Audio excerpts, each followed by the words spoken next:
Hello guys, this side Neha. Welcome to my YouTube channel. आपका सबका स्वागत है राइजिंग स्टार एकेडमी में।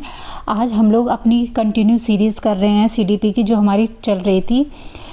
आज का चैप्टर हमारा है बुद्धि निर्माण एवं बहुआयामी बुद्धि, जो कि आपका चैप्टर 7 होता है सिलेबस के अकॉर्डिंग। ओके, आज हम उसके क्वेश्चंस करने वाले हैं, जो आपको बहुत केयरफुली देखना है। ओके, हम ऑप्शन को देखेंगे कैसे सॉर्ट आउट करते हैं। ओके, बिना समय बर्बाद करे हुए हम अपने वीडियो स्टार्ट करते हैं। फर्स्ट हम 6 से स्टार्ट कराया मैंने क्वेश्चंस को। हमने स्टार्ट कराया क्वेश्चन। ओके, क्वेश्चन नंबर आपका है 6। बुद्धि परीक्षण के संदर्भ में निम्नलिखित में से कौन सा कथन असत्य है? तो हमें रॉन्ग बताना है। ठीक है, तो हमें रॉन्ग बताना है। तो देखते हैं। व्यक्तित्व बुद्धि परीक्षण के संदर्भ में सर्वप्रथम अल्फ्रेड बीने द्वारा सफल प्रयास किया गया। तो एक क्वेश्चन आपका यही बनता है, जो बुद्धि परीक्षण है उसके संदर्भ में सर्वप्रथम किसने किया था? अल्फ्रेड बीने द्वारा सफल प्रयास किया गया था। ये बात सही है। हमें क्या निकालना है? हमें निकालना है असत्य। क्या निकालना है? हमें असत्य निकालना है। तो हम असत्य देखते हैं आपका।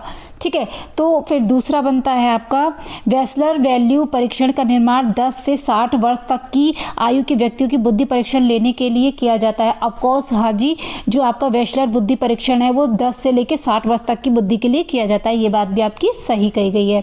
फिर आपका पोर्टियस बुल विलयन परीक्षण 3 से 14 वर्ष तक के बालकों पर किया जाता है। हाँ जी, आप ये पॉइंट्स याद करने वाले हैं छोटे छोटे। ये पोर्ट्स विलियर जो आपका परीक्षण है वो कितना होता है? 3 से 14 वर्ष के लिए होता है। तो फिर आपका दिख रहा है कि 4 आपका गलत होगा, क्योंकि ऊपर तक सब सही हैं।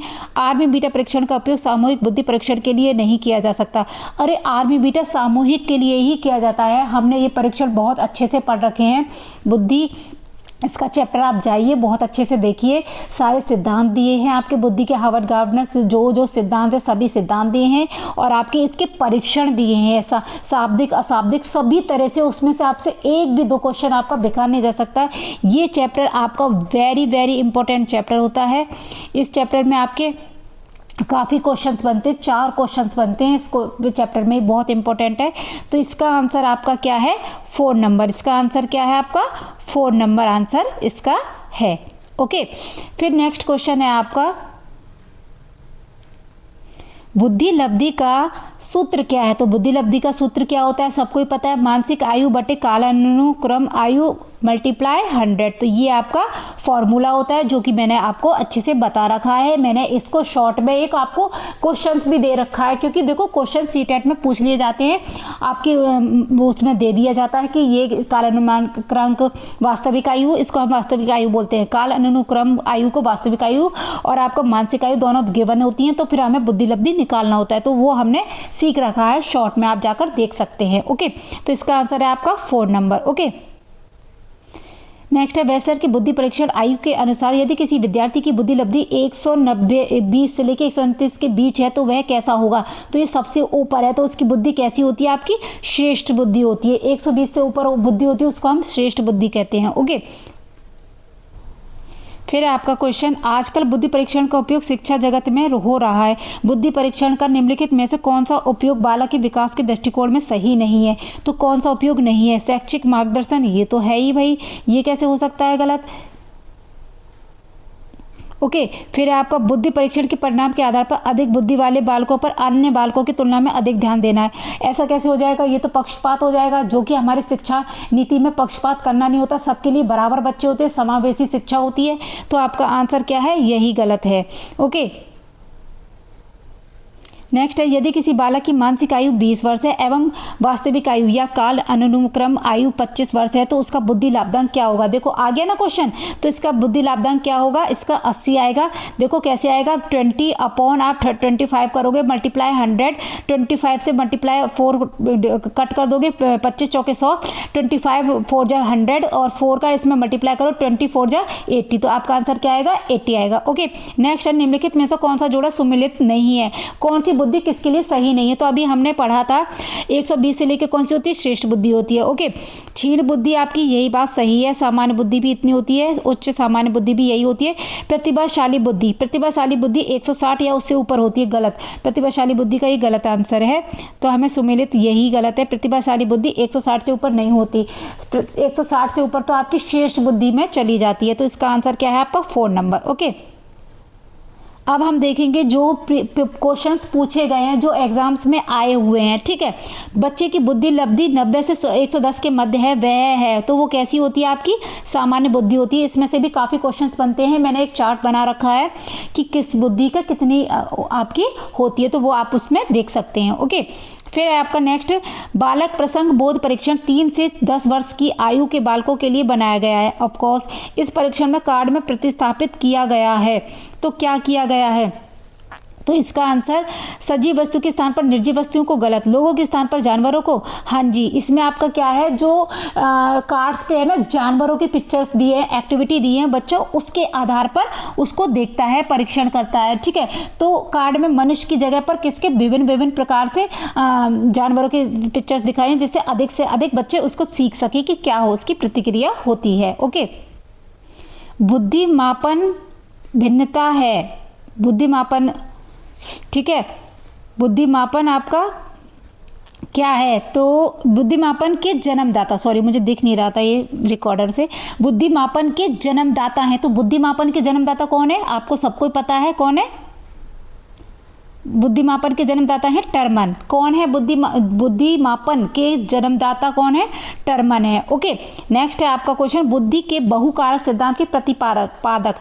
जो बहुकारक किसने दिया है आपका, 3 तरह से, आपका थॉर्नडाइक ने कहा है बहुकारक, इन्होंने 3 दिए हैं आपके थॉर्नडाइक ने, आप उसकी वीडियो मेरी देख सकते हैं। थॉर्नडाइक के सिद्धांत कौन कौन से उन्होंने दिए हैं, तत्परता का सिद्धांत, आपका अलग अलग दिए हुए हैं, 3 सिद्धांत दिए, तो इन्होंने बुद्धि को क्या बताया है, बहुकारक सिद्धांत बताया है। ओके, एक बच्चे की मानसिक इकाई 12 है और कालानुक्रम 10 है, तो बुद्धि लब्धि क्या होगी, तो आप क्या करेंगे, 12/10 मल्टीप्लाई 100, तो 100 में 0 से 0 एक कट हो गई, तो 12 10 जा हो गई आपका 120, तो 12 ढाई कितने हो गए, 120 हो गए, तो कितनी आ गई आपकी 120 आ गई। ओके, बुद्धि के द्विखंड सिद्धांत का प्रतिपादन किसने किया, तो जो द्विखंड है वो किसने दिया था, आपका स्पीयरमैन ने दिया था।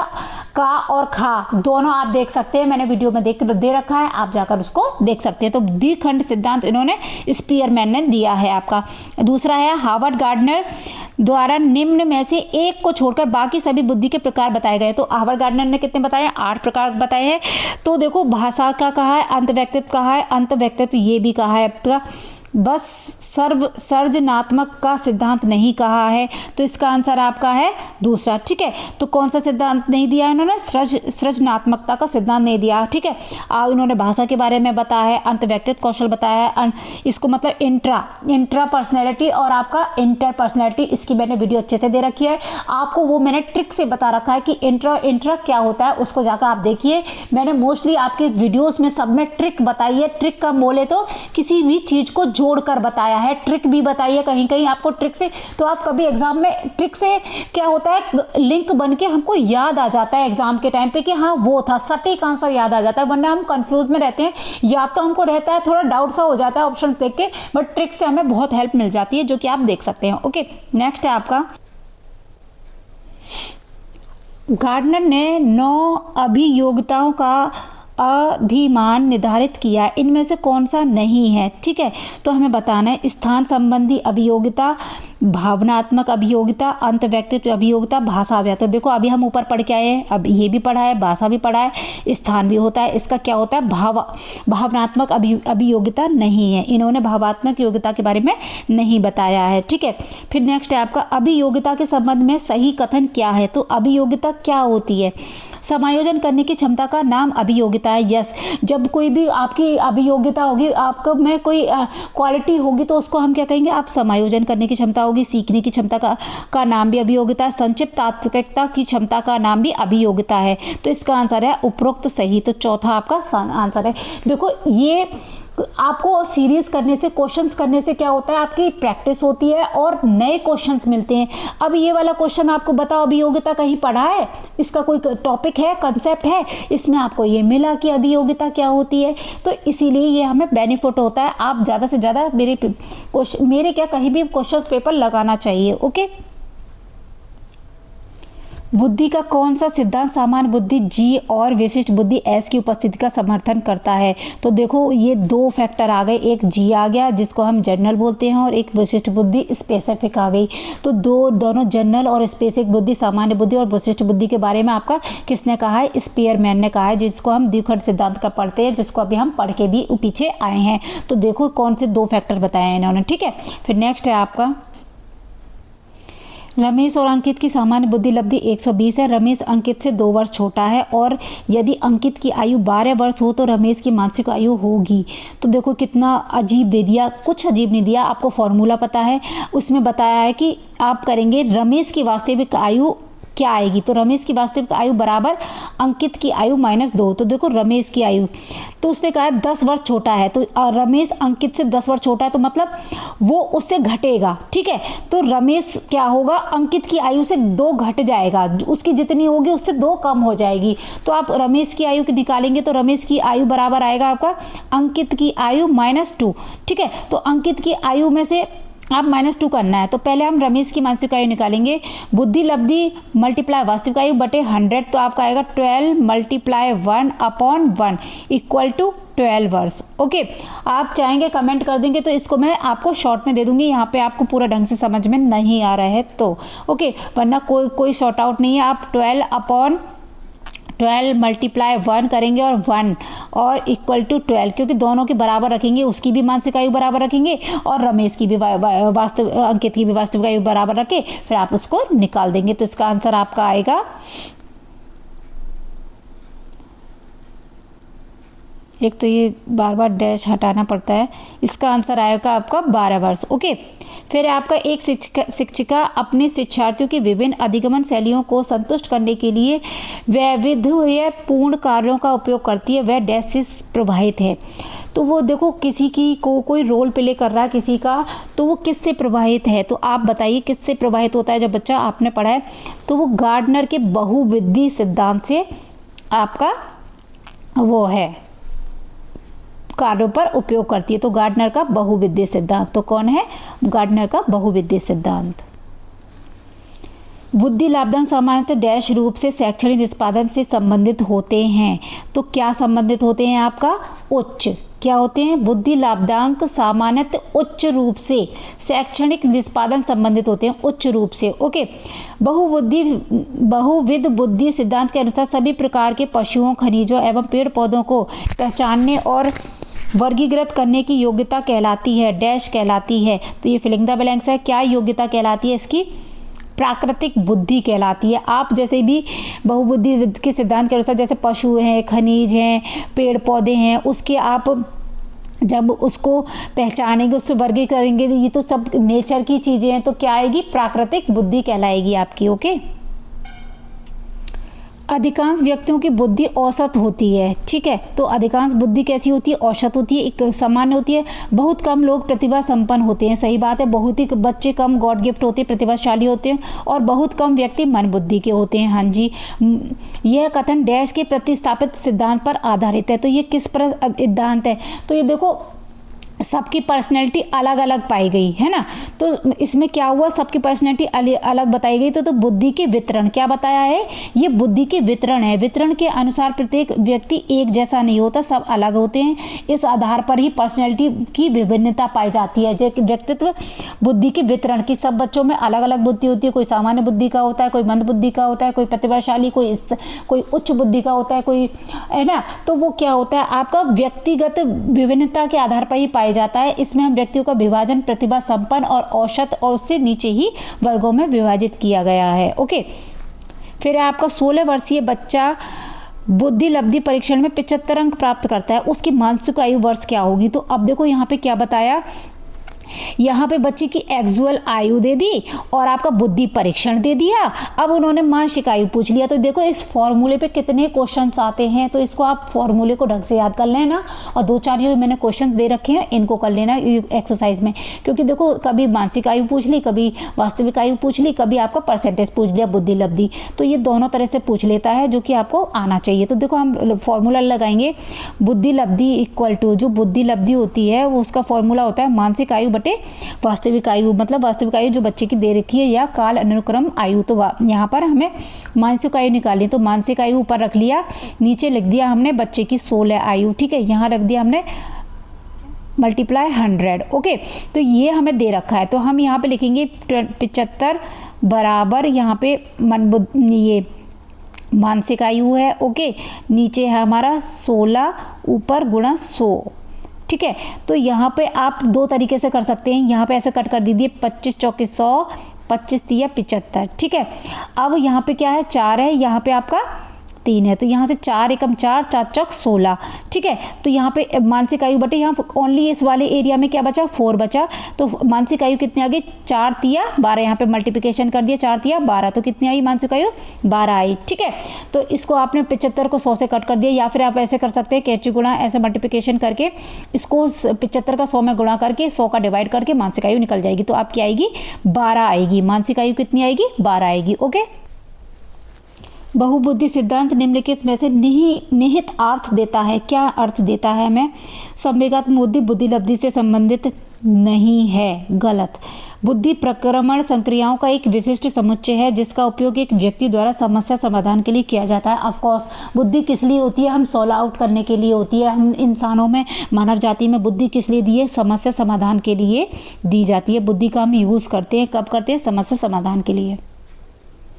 सतत और व्यापक मूल्यांकन की खोज में व्यापक शब्द डैश के अलावा निम्नलिखित के द्वारा समर्थित किया जाता है। तो वो किसके द्वारा? जेपी गिलफोर्ड का बुद्धि संरचना का सिद्धांत, जो जेपी गिलफोर्ड ने बुद्धि संरचना का सिद्धांत दिया है, उसमें व्यापक का शब्द के अलावा क्या अर्थ बताया है कि जेपी गिलफोर्ड ने बुद्धि संरचना का सिद्धांत बताया है, जो कि मैंने इसकी वीडियो दे रखी है, आप गिलफोर्ड का बहुत अच्छे से देख सकते हैं। ओके,